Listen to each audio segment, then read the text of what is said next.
गुरुचरित्र पारायणाला सुरुवात केलेली आहे, पण गुरुचरित्र पारायणाची सांगता कधी करायची, कोणते नैवेद्य दाखवला पाहिजे, नैवेद्यामध्ये काय असलं पाहिजे, सांगतेच्या दिवशी कोणकोणत्या गोष्टी आम्ही केल्या पाहिजे याची संपूर्ण माहिती या एका व्हिडिओमध्ये असणार आहे। जे गुरुचरित्र पारायणाला बसले आहेत त्यांनी हा व्हिडिओ शेवटपर्यंत पाहिला पाहिजे। सांगतेच्या दिवशी कोणत्या गोष्टी केल्या पाहिजेत याची संपूर्ण माहिती या एका व्हिडिओमध्ये असणार आहे। चला तर मग मी वैष्णवी तुमचं आपल्या चॅनलमध्ये मनापासून स्वागत करते। तुमचा आजचा दिवस खरंच खूप शुभ जावो ही मी स्वामीचरणी प्रार्थना करते आणि आजच्या व्हिडिओला सुरुवात करते। तर खूप जणांचा असा प्रश्न आहे की गुरुचरित्र पारायणाची सांगता कधी करायची।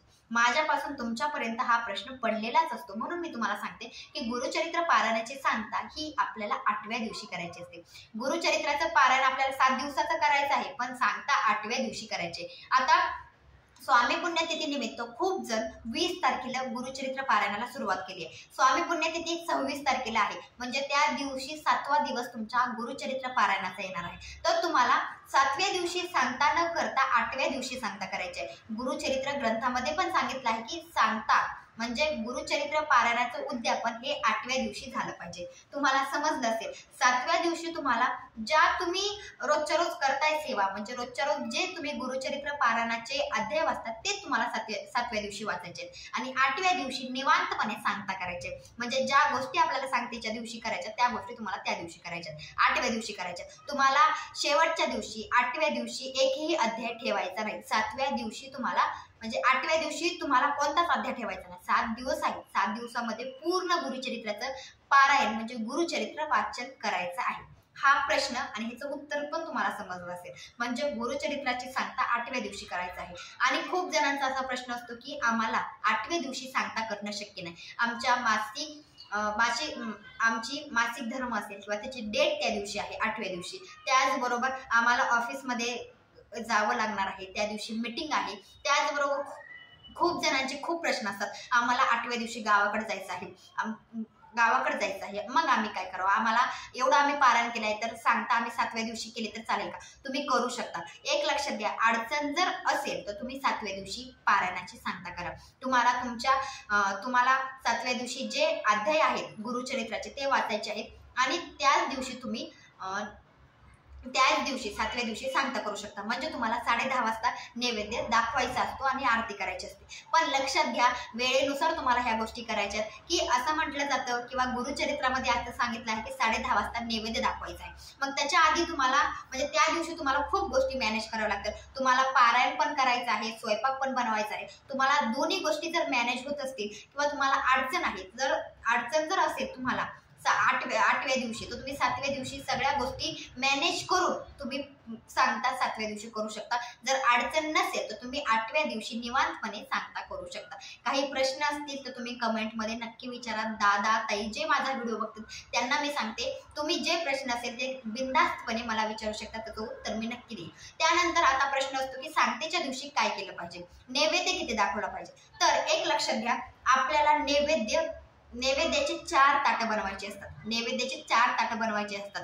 मग तुम्हाला सकाळी 8व्या दिवशी सांगता करताय तर तुम्हाला सांगते की नैवेद्याचे 4 ताटं बनवायचे असतील आणि 7व्या दिवशीही तुम्ही सांगता करताय तर नैवेद्याचे 4 ताटं करायचे असतात। तर ते ताटं कोणाकोणाचे ते मी तुम्हाला सांगते। एक स्वामी महाराजांसाठी, एक दत्त महाराजांसाठी, एक गुरुचरित्र ग्रंथासाठी आणि शेवटचा म्हणजे चौथा नैवेद्याचं ताट आपल्या कुलदेवतेसाठी। आपण कुलदेवतेच्या साक्षीने आपण पारायणाला बसलेलो असतो। आधी सांगितले की सगळ्यांना वंदन करून नमस्कार करूनच पारायणाला बसायचे। म्हणून लक्षात घ्या, सांगतेच्या दिवशी आपल्याला नैवेद्याचे ताटे 4 बनवायचे। समजलं असेल, कुलदेवतेसाठी, स्वामी महाराजांसाठी, दत्त महाराजांसाठी आणि गुरुचरित्र ग्रंथासाठी असे 4 नैवेद्याचे ताटं आपल्याला बनवायचे आणि 10:30 वाजता तुम्हाला लक्षात घ्या 10:30च्या आधी आपल्याला ते ताटं आपल्या पूजेच्या ठिकाणी मांडायचे आणि आपल्याला 10:30 वाजता आरती करायची। म्हणजे 10:30च्या आधी तुमचा स्वयंपाक झाला पाहिजे। त्यानंतर तुम्हाला ते नैवेद्याचे ताटं तुम्हाला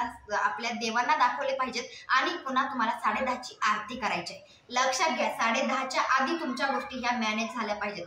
महत्वाची गोष्ट, 10:30ला आरती झाली पाहिजे। 10:30च्या आधी तुम्हाला नैवेद्याचे ताटं सगळे ठेवायचे आहेत, 4ची 4 आणि आरती 10:30 वाजता करायची आहे. खूप महत्वाची गोष्ट आहे ही, 10:30 वाजता आरती करायची आहे. जर तुम्हाला मागपुढे वेळ होत असेल, तुम्हाला वेळ लागत असेल स्वयंपाकाला, तर तुम्ही 12 वाजता नैवेद्य दाखवला तरी चालेल, पण आरती 10:30 ची सुद्धा तुम्हाला करायची आहे. आणि नैवेद्य तुम्ही 12 वाजता म्हणजे त्यावेळेस दत्त महाराजांच्या भिक्षेचा वेळ असतो, मग तुम्ही 12 वाजता नैवेद्य दाखवला तरी चालेल. लक्षात घ्या, जमलं तर तुम्हाला 10:30च्या आधी नैवेद्याचे ताटं दाखवायचे आहेत आणि 10:30 ची आरती आपल्याला करायची. आणि जर तुम्हाला जमत नसेल तर तुम्ही 10:30 ची आरती करा आणि 12 वाजता नैवेद्याचे ताटं दाखवला तरी चालेल. म्हणजे एक वेळ आहे, त्या वेळेमध्ये तुम्हाला जमत असेल ह्या गोष्टी करायच्या. लवकर लवकर आवरायचा प्रयत्न करायचा आहे, म्हणजे स्वयंपाक करून आपल्याला 10:30 पर्यंत आपल्याला सगळं आवरायचं आहे. त्याच्या आधी नैवेद्याचे ताटं आपल्या स्वामी महाराजांना, दत्त महाराजांना, गुरुचरित्र ग्रंथाला आणि कुलदेवतीला गेला पाहिजे, दाखवला पाहिजे आणि 10:30 ची आरती निवांतपणे आपली झाली पाहिजे. अशा पद्धतीने सांगता आपल्याला करायचे.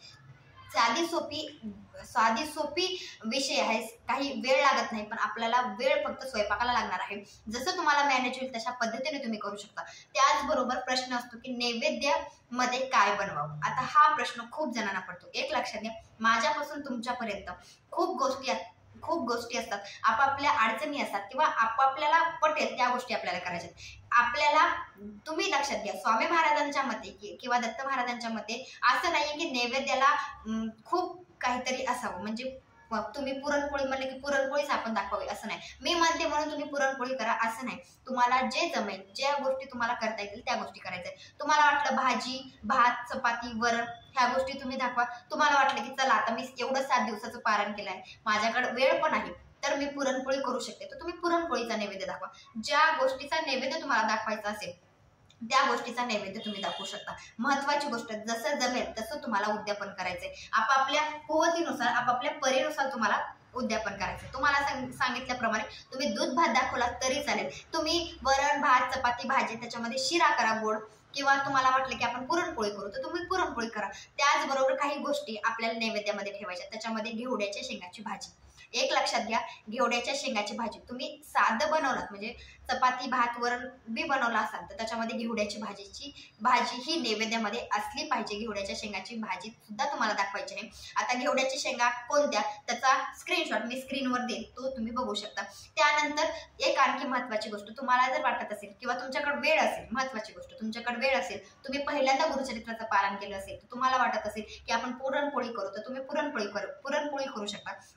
तर त्याच्यामध्ये तुम्ही कांदा भजी बनवू शकता, स्वामी महाराजांना आवडतात म्हणून. त्याचबरोबर स्वामी महाराजांना बेसनाचे लाडू आवडतात म्हणून तुम्ही बेसनाचे लाडू सुद्धा त्याच्यामध्ये वाढवू शकता म्हणजे करू शकता.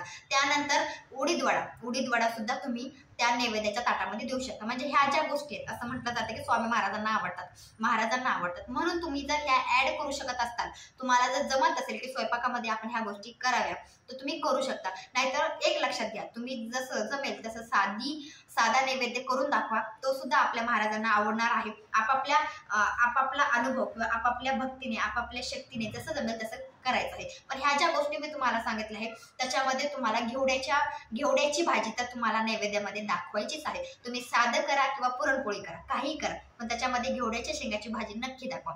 आता तुम्हाला ही समजलं असेल की कोणता स्वयंपाक करायचा आहे. नाही तर तुम्ही सगळ्यात सोपी गोष्ट, तुम्हाला काहीच करणं होत नसेल तर तुम्ही भात करा, दूध भात दाखवा आणि काहीतरी गोड दाखवा, ते सुद्धा स्वामी महाराजांना आवडेल. म्हणजे तुम्हाला जसं जमेल तशी तुमच्या पद्धतीनुसार तुम्ही स्वयंपाक बनवू शकता आणि तो नैवेद्य स्वामी महाराजांना दाखवू शकता. आता मोठा प्रश्न येतो की आम्ही देवघरासमोर देवांसमोर फक्त गुरुचरित्राचा ग्रंथ ठेवलेला आहे आणि आम्ही ग्रंथ वाचन केलेलं आहे, म्हणजे आम्ही पारायण केलेलं आहे, आम्ही काही पूजा मांडणी केलेली नाही, तरी सुद्धा आम्ही 4 नैवेद्याचे ताटं दाखवायची का, असाही खूप जणांचा प्रश्न असतो. तर एक लक्षात घ्या, गुरुचरित्र ग्रंथामध्ये सांगितल्याप्रमाणे आपल्याला गोष्टी करायच्या. त्याच्यामध्ये सांगितलं आहे की कुलदेवतेला नैवेद्य दाखवला पाहिजे, स्वामी महाराजांना नैवेद्य दाखवला पाहिजे, दत्त महाराजांना नैवेद्य दाखवला पाहिजे. त्याचबरोबर गुरुचरित्र ग्रंथाला खूप जणांचा असा प्रश्न पडलेला असतो की आम्ही आता फक्त देवघरासमोर बसून फक्त ग्रंथ ठेवला त्यांच्यासमोर, तर फक्त आम्ही देवांना म्हणजे स्वामी महाराजांना आणि ग्रंथालाच नैवेद्य दाखवला, तर असं काही नाही. एक लक्षात घ्या, तुम्ही फक्त ग्रंथ ठेवला देवघरासमोर देवांसमोर तरी सुद्धा तुम्हाला नैवेद्याचे 4च ताटात करायचे. जसं सांगितलंय तसं आणि जसं आपल्याला सांगितलं त्या पद्धतीने तुम्हाला करायचं. 4 नैवेद्याच्या ताटं. त्याच्यामध्ये तुमच्या देवघरामध्ये दत्त महाराजांची मूर्ती असो किंवा नसो, एक लक्षात घ्या, स्वामी महाराजांचा फोटो आहे म्हणल्यानंतर स्वामी महाराजांनाच नैवेद्य असं नाही.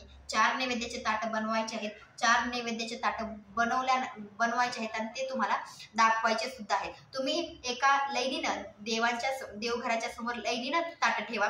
मी त्याचा व्हिडिओही इथं दाखवते, व्हिडिओ सुद्धा इथं स्क्रीनवर लावते, तुम्हाला समजून जाईल. 4 नैवेद्याचे ताट एका साईडला एका साईडला एक अशा पद्धतीने ठेवायच्यात आणि त्याच्यावर तुम्हाला तुळशीचे पानं सुद्धा ठेवायचे. जे तुम्ही बनवलं आहे नैवेद्य त्याच्यावर तुम्हाला नैवेद्यावर तुम्हाला तुळशीचे पानं सुद्धा एक ठेवायचे आहेत. लक्षात घ्या, तुळशीचं पान सुद्धा आपल्याला त्या नैवेद्यावर ठेवायचं आहे. त्याचबरोबर तुम्हाला जमलं तर तुम्ही पानाचा विडा, आपण जे पानाचा विडा आपण खातो तो सुद्धा तुम्हाला ठेवायचा आहे. त्यानंतर काहीतरी दक्षिणा सुद्धा तुम्हाला त्या नैवेद्याच्या ताटाच्या साईडला तुम्ही दक्षिणा सुद्धा ठेवू शकता किंवा तुम्ही जर पूजा मांडणी केली असेल त्या ठिकाणी दक्षिणा ठेवला तरी चालेल. आणि पाण्याचे ग्लास 4 आपल्याला ठेवायचे आहेत. आणि एक लक्षात घ्या, जसं आपण एखाद्या व्यक्तीला जेवायला वाढतो तसंच आपल्याला वाढायचं आहे. खूप जणांचं मी पाहते की कोणतंही पारायण केलं तर सगळ्या गोष्टी थोड्या थोड्या देवाला दिल्या जातात. तसं नाही, आपण एखाद्या व्यक्तीला वाढतोय या पद्धतीने आपल्या देवांना वाढायचं. आपल्यापेक्षा देव खूप मोठे आहेत, आपण काहीच नाही. एक लक्षात घ्या, आपण जे एका व्यक्तीला वाढतोय तसंच आपल्याला ताटामध्ये वाढायचं आहे. सगळ्या गोष्टी वाढायच्या आहेत, ज्या बनवल्या आहेत त्या वाढायच्या आहेत. नंतर तुम्हाला 10:30 वाजता, 10:30च्या आधी नैवेद्याचे ताटं दाखवायचे, 10:30 वाजता आरती करायची आणि नंतर आता त्या नैवेद्याचं काय करायचं असा प्रश्न असतो. तर एक लक्षात घ्या, जे गुरुचरित्र ग्रंथाला नैवेद्य दाखवला आहे तो आपल्याला गाईला द्यायचा आहे.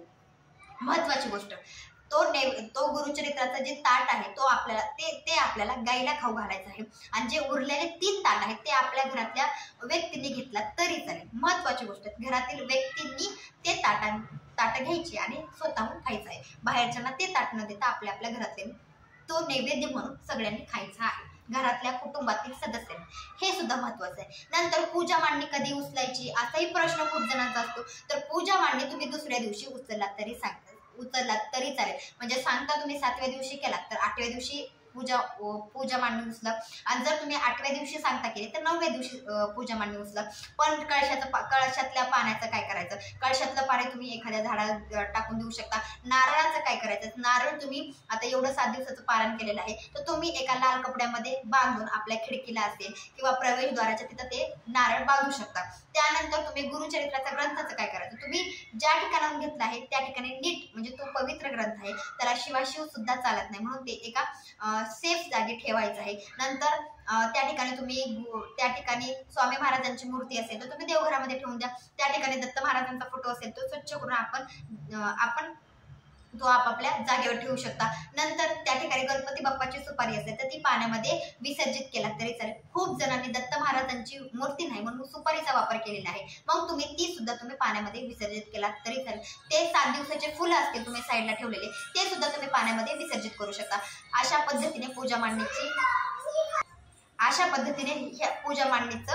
पद्धतीने करायचं आहे. पुन्हा आणखी एक प्रश्न असतो की सांगतेच्या दिवशी काय आणखी करायचं आहे. तुम्हाला माहिती असावं की 10:30 वाजता नैवेद्य दाखवला, आरती झाली की तुम्हाला ब्राह्मण तुमच्या साईडला जर ब्राह्मण कोण राहत असेल त्या नवरा बायकोला, एक लक्षात घ्या, जोडी असावी. नवरा बायको असतील तर चांगली गोष्ट आहे.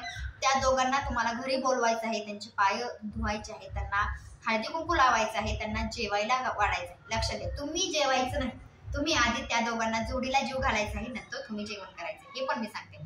आणि जर तुमच्याकडे ब्राह्मण राहत नसतील तर तुम्ही एखाद्या कोणत्याही जोडीला बोलवा, जे जवळचे असतील, नातेवाईक असतील, कोणी असेल किंवा शेजारी असतील त्यांना तुम्ही जेव घालू शकता. जर तुम्हाला म्हणजे जोडी नसेल, नवरा बायको नसतील तर तुम्ही मुलं असतील, जे तुमच्या साईडला जे मुलं राहत असतील त्यांना बोलवा, त्यांना जीव घाला.